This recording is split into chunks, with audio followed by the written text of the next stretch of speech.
Very happy to have in the environment today, Jewel, Renaissance woman. She, of course, you know, the album that came out in '94, Pieces of You. She's got her sophomore disc, Spirit, as well as an upcoming film project and a book of poetry, A Night Without Armor, and she is of Swiss and Tibetan heritage. We just found out.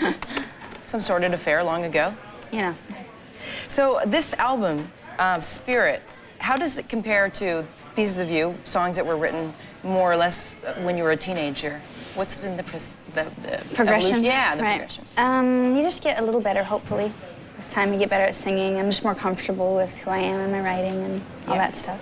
Are you still contending with some of the same issues, or like, are you still writing from a similar place as you started out when you wrote your first song? It changes. It definitely changes.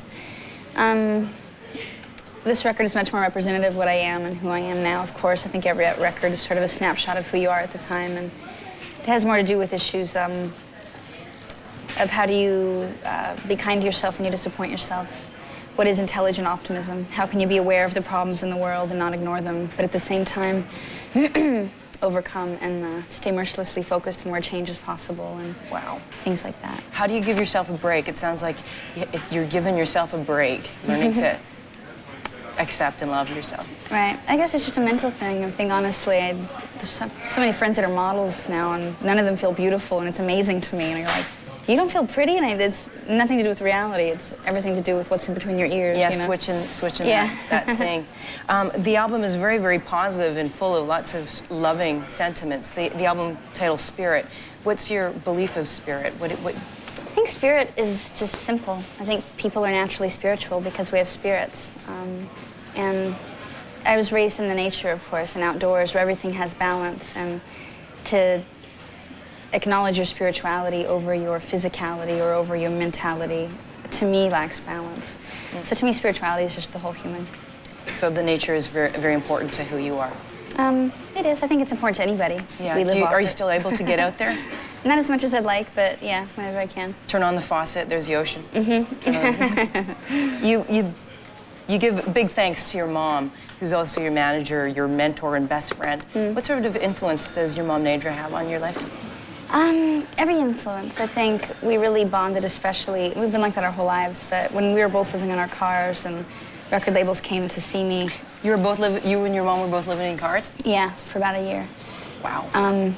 I just sort of realized, and these record labels started to see me, that if I could try and help people that were in my position, then I would go ahead and join the record industry and try and use it for my purposes that way. And she sort of promised to help me, and now that I am in a position where I'm famous enough, I can start forming organizations that are meant to help people and stuff. Yes, both, well, Nadra and yourself have, in a position of influence that you are now. You've created this group called Higher Ground for Humanity, HGH. What is the mission of that? Well, it's sort of the beginning step. I want to know how I can be useful, but I don't know much. I'm 24. So I think as time goes by, I'll know more and more ways of where I can really be useful and what needs help. But this is our first step. It's called Higher Ground for Humanity, and it's something my mother and I put together that's a nonprofit organization that's an umbrella that supports other nonprofit organizations. So I don't have to have one cause. We can support everything from American Indians to support groups that help families deal with the loss of children. And the agreement is that if we support you as a charity, then you have to support all the other charities we support. So the American Indians began imparting their wisdoms to the group counseling sessions for the parents who lose children. And wisdoms just get passed and shared, and that way there's more of a unified force in politics and all that kind of thing eventually. Yeah, is it important, like, opening yourself up to new perspectives, new possibilities, keeping open-minded? Yeah, in this? Yeah. I don't think that, you don't have anything to lose by being open-minded. I think you should embrace all walks of life, whether, it doesn't matter what people do or don't do. A lot of artists, they are motivated to create through some kind of internal conflict or lack. They're sort of moved to make things. Now, where do you come from? Do you write from a lack or some conflict, or do you take this idea of higher ground for humanity, the idea of opening yourself to possibilities and actualizing yourself as a person? Which sort of take do you have you come from, like, a conflict or like going, hey, the universe is big and positive and amazing? Like, what has spearheaded your drive to succeed as an artist? I guess both. I think ultimately nobody seeks the light unless they've known tremendous darkness or lack. And I've, of course, been through a lot of hard things in my life, and there have been other people who've been through worse and harder. And it can either make you bitter in your life or it can make you more compassionate. And I've just sort of always chose to try and stay compassionate. But, you know, controversy, despair, all those things have motivated me. But they've motivated me to try and be bigger. Yeah, yeah. You come off as a very positive person. A lot of positive sentiments within your work. Are you ever overwhelmed by the cynicism that people may have of some of the work that you're doing? Positivity is a funny word. I like cynicism too. I mean, it's kind of fun. It's like a game, and if you're at all smart, you kind of like thinking of little cynical quips, you know, and stuff like that. It's kind of fun, and it's an addiction. I think it's like a habit. But it isn't really useful. And I think that if you're really in a position that's desperate, it just doesn't help. I think cynicism is kind of a luxury. And when you're really poor and you're working off of food stamps and welfare, being cynical just doesn't do much to help. All you can really do is like what Martin Luther King did, is say, where can I have an influence? Where is change possible? Where is hope possible? And so it is positive, but it's not a blind positivity. It's not a blind optimism. It's more of an informed optimism. And it's both. It's not like it lacks. It's not like an airhead idealized. Right. Yeah. We're going to take a look at your brand new video from Spirit Hands, an interesting video in which there's like a situation where helping hands are needed. Mm-hmm. Can you think of any real important moment where somebody has extended help toward you? Lots of times. I mean, when I was living in my car, I didn't have any money. I was eating off of, you know, people would, I was a waitress, and so I'd scrape food off of people's plates that was half eaten and bring it home to my mom and my brother, and that's how we ate. And we would steal toilet paper from fast food restaurants, and every it's night, hard you to know, bring yourself somebody... to pay for toilet paper. No, it's just we had no money. Oh, yeah. We were living in our cars. So, I mean, I had $5 a day to live on, and I didn't have enough money to eat. And, you know, people would give me money at night off the street corner and stuff like that. And in turn, where do you feel that you've helped other people? I don't know, whenever I can. Just day-to-day stuff, or stuff like the Higher Ground for Humanity. There's so many ways to do that. I don't know if I could think of one. Okay, we're going to be back with Jewel talking about more of the other projects she's involved in right now. Here's Hands by Jewel.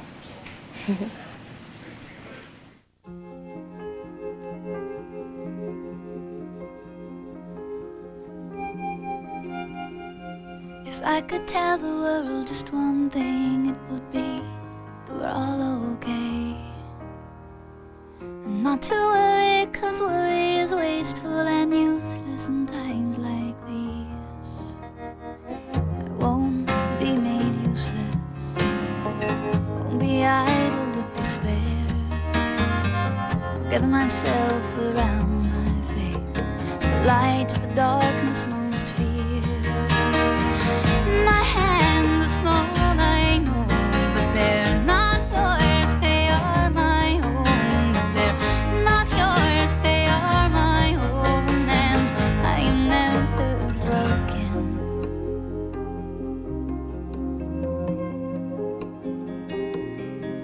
Poverty stole your golden shoes, it didn't steal your laughter. And heartache came to visit me, but I knew it wasn't ever after. We will fight, not out of spite, 'cause someone must stand up for what's right. 'Cause where there's a man who has no voice, there are shadows singing. My hands are small, I know, but they're not yours, they are my own. But they're not yours, they are my own, and I am never broken. In the end, only kindness matters.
And we're back with Jewel, among the many projects she's been doing, as a feature film by art house film director Ong Lee, Ride with the Devil. Tell me about the project. What's it all about? It's a Civil War movie. I play as Aang described it, an energetic young bride. It was an interesting part. It's a really complex role. It was very dramatic. Have you done a lot of acting before? No, it was my first time. Wow. But with somebody like Aang, I mean, he's just such a brilliant director, and it was such a great script that I was just sort of in really good hands. What sort of preparation did you have to do to go into that Civil War ride, exuberant, joyful Civil War ride? I had to do just a lot of research, which I loved. I mean, it was so fun doing a lot of research on the woman's role in the Civil War in the South and how it was really the emancipation not only of slaves but of female liberation and that kind of thing as well. Wow. So it was just interesting, stuff like that. So a powerful figure that you're playing. Oh, did you have to have an accent or anything like that? Yeah, I had to have a border state accent, so it wasn't Southern, it wasn't Northern, it was sort of Ozarks, lower class sort of thing. Did Ang Lee approach you first, or did you have to go through an audition process? I went through an audition. I mean, they contacted me, but I had to go through auditions and screenings and stuff like that. Wow, congratulations. When is that coming out? Sometime next year. I don't think they've decided quite when yet. You also have a book of poetry that came out, A Night Without Armor. What is this, these poems, are they a compilation of work that you've done over many years, or how did you choose? Yeah, I decided to put in a selection of stuff that over several years, instead of just putting in my most recent, which is probably my best poetry. I just so that people would see an evolution, because when I was a kid in junior high and high school, I just didn't feel like I was learning about being a person or how to be emotional or how to deal with depression or anything like that.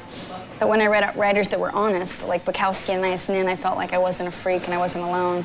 But when I looked in mainstream media, I saw people that were so perfect and so beautiful, I felt like I was abnormal. So I just tried in this book to try and... Yeah, I think a lot of kids feel that way. You know, that's why in the book I just tried to put in the process from age 15 to now, sort of how I was. Is it different writing poetry than writing lyrics for songs for you? It is kind of different. I don't know why they're different, they just sort of come out different. They're very, like I think in order to write, a lot of writers are voyeurs. It seems like some of the work you're like spying on the woman who's sitting beside you on the plane, right, and watching people.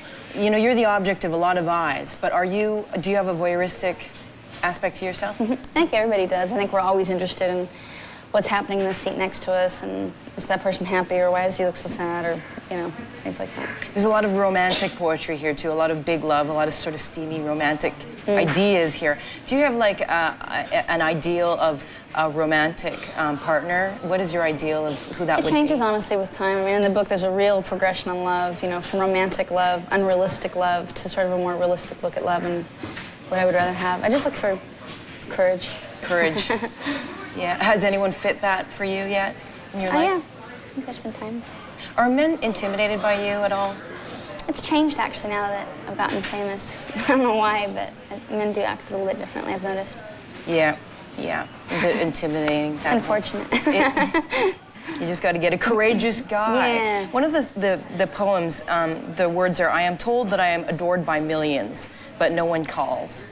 Is that the reality of success? Is it kind of be a lonely place to be? I think touring's a lonely thing. I think a lot of people feel that way too. I'm just sort of in a position where people think I'd be the popular girl at school, and why don't I party all the time? But I've never been like that. I just work really hard, and you're in a lot of hotel rooms and stuff like that. Well, you're a beautiful woman, and you seem to also have this side of like you see yourself as an underdog, kind of like a bit of a misfit. That stays with you even though you're idolized by millions?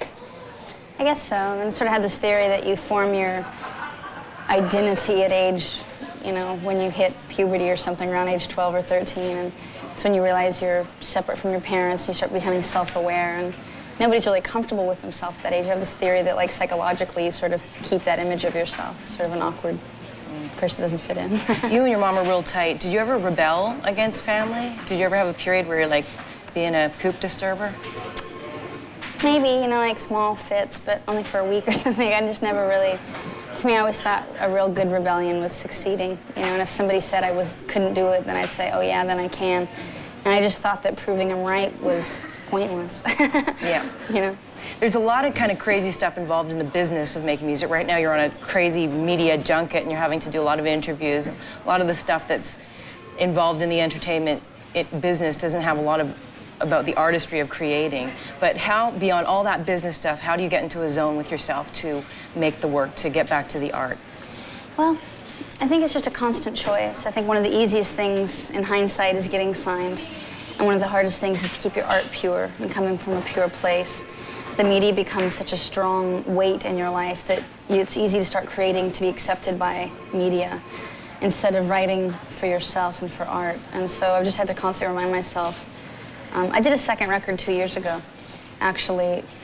Before my first record did well, I went back into the studio because we didn't think it would go any further, the first record. And it was a much more reactionary record, like against the press I'd been getting. I was trying to be cooler, trying to be tougher, so I'd be more protected, kind of. And listening to that record 2 years later, I went, oh, this isn't me at all. I mean, I'm just gonna write how I know how to write and what I think good craftsmanship is, and I did Spirit. Do you have to go to a real internal place? Like, are you able to go inside yourself to make the stuff? It's the only place I can go. I guess I sort of just exist there. I've always been a very dramatic, emotional, intellectual person. It's sort of a big ball of things. I can't get out of that. Well, so much stuff, the movie, your music, the book. Do you think you've reached your potential? No, not at all. I'm just a kid. Lots more to do? Yeah. Okay, cool. Well, thank you very much, Thank you. Jewel, for coming in, and best of luck with all the stuff that you're doing. Way to go. Thank you. Take Foolish care. Games, Jewel. All right. That's it? Yeah, that's it.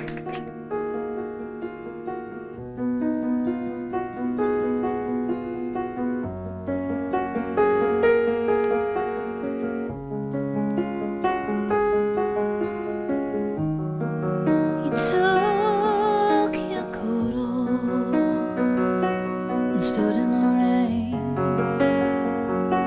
You were always crazy like that, and I watched from my window. Always felt I was outside looking in on you.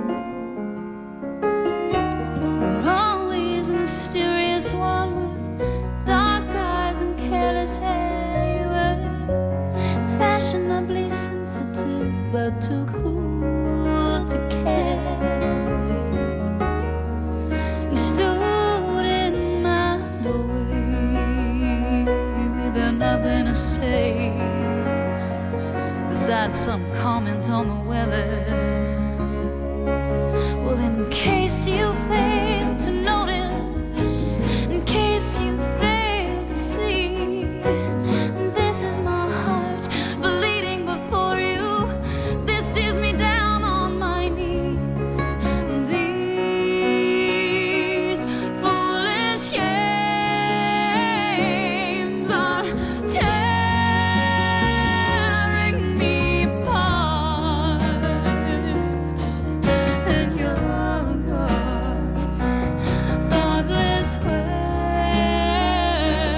don't break my heart. You're breaking my heart.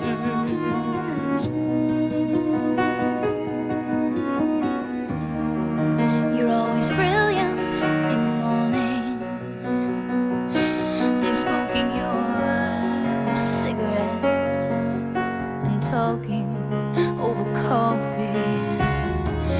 Your philosophies on art baroque moved you. You loved Mozart and you'd speak of your loved ones as I clumsily strummed my guitar.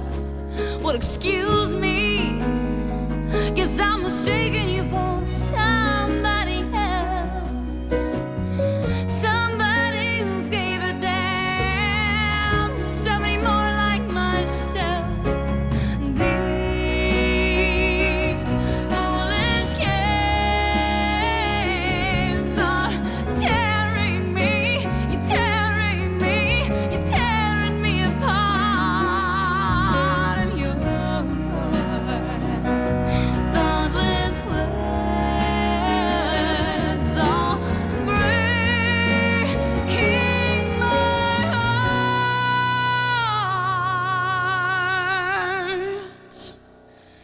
You're breaking my heart.